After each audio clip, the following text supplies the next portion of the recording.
new Congress still faces a multitude of tasks. Among the more controversial issues are tax reduction and appropriations for the armed forces. Congress also will soon tackle the many problems of labor and adjust, by legislation, some of the more pressing problems that have not yet been settled. Martha, turn that thing off. The first things to be taken up by the legislature. Got other things to think about besides Congress. Came home early to finish this income tax. Then to write that speech to give at the club. Where's the stamp? Oh, I used the last one yesterday. Why don't you run down to the post office and get some? Run down to the post office. It's only a mile away. You see? Congress can do everything. Everything except build us another post office.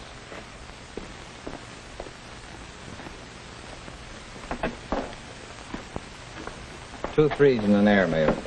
Afternoon, Bentley. Hello, Williams. Suppose you're going down to register. Register? For what? Why? For the congressional elections this fall. Don't forget, we want Pierce for Congress. Pierce for Congress. Yeah. I don't care a hang who gets to Congress. Yes, but what's Congress ever given me except a lot of trouble? Like this income tax. Has Congress given us the new post office we need? Well, but... No. You know what I think? I think we'd all be better off if there wasn't any Congress. Hereby declare this Congress to be suspended indefinitely. Stamps? The man who wants to buy stamps. There aren't any more stamps. Can't you read? Congress is gone. So is the postal system.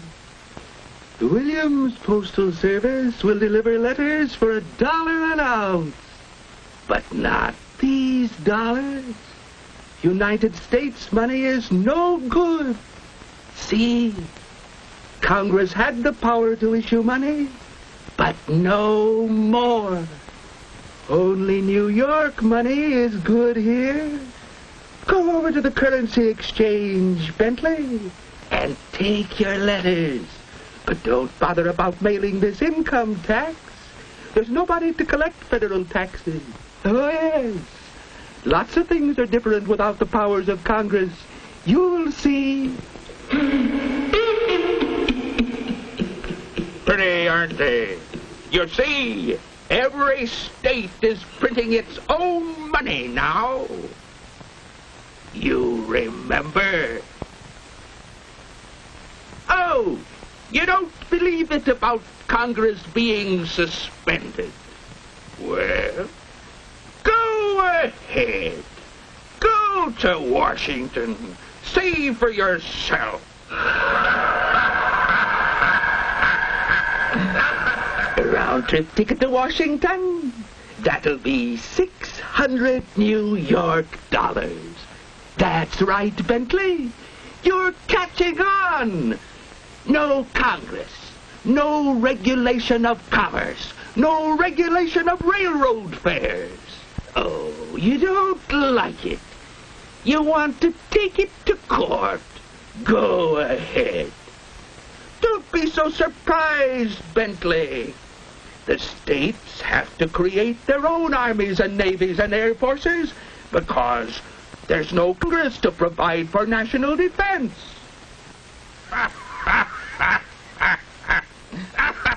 Complaining about that high railroad fare is useless, Bentley. No Congress, no federal court. There just is no justice.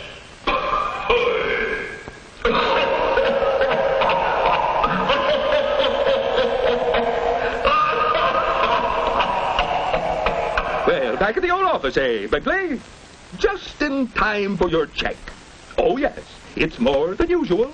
No deduction for savings bonds or income tax or Social Security.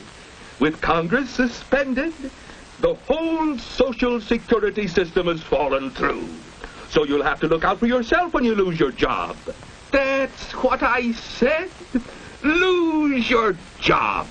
One of those miscellaneous powers of Congress is the regulation of patents. We have no protection. We're out of business. Sorry! Charles! Charles! Oh, Charles, we're being put out on the street. The state bank foreclosed on our house. They said the National Housing Act was null and void, and our FHA loan was no good. And Charles! Oh, I don't know what'll become of us, Charles. Charles, get up. Huh? Oh. Oh, come now. Don't tell me that little walk to the post office tired you out. Post office? What post office? I mean, with Congress suspended and... Oh, what a dream. Martha, that's it. What? Now I know what to put in my speech for the club.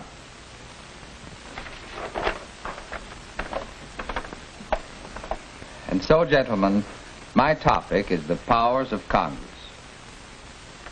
None of us ever hesitates to criticize Congress at every opportunity. But how many ever stop to think about the broad powers of Congress and how these powers affect every one of us? The importance of Congress can be seen when we note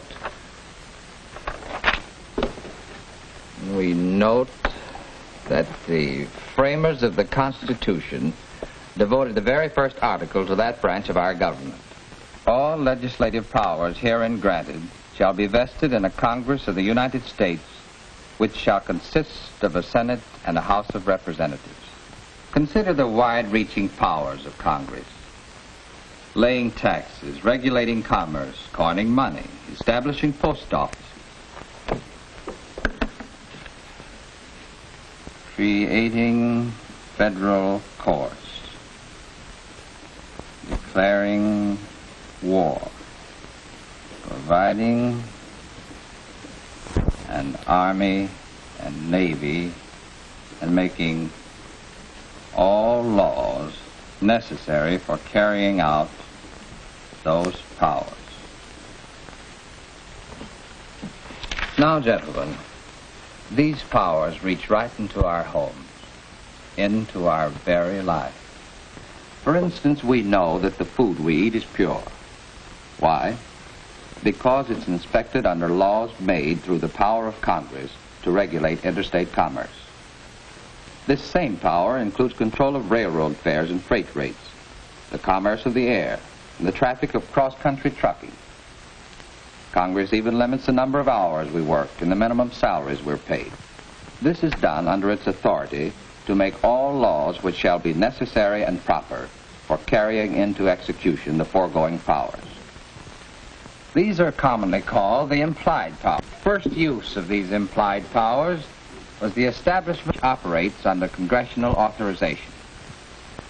Of course, everybody knows that Congress has the power to levy taxes, and we're always ready to complain about taxes. Taxes on perfume and other luxury items, and on gasoline and other things that are not luxuries. But we're not so ready to appreciate what we get from Congress in return. The network of federal highways that span our nation, the great reclamation and power developments, our magnificent national parks and forests, protection of our health, promotion of foreign trade, assistance given farmers through such things as crop insurance and scientific information, and assistance given homeowners through agencies like the Federal Housing Administration. And remember, gentlemen, those are only a few illustrations of how the powers of Congress affect each one of us. So your personal welfare, as well as the welfare of your country, depends upon your active interest in electing to Congress men and women of such.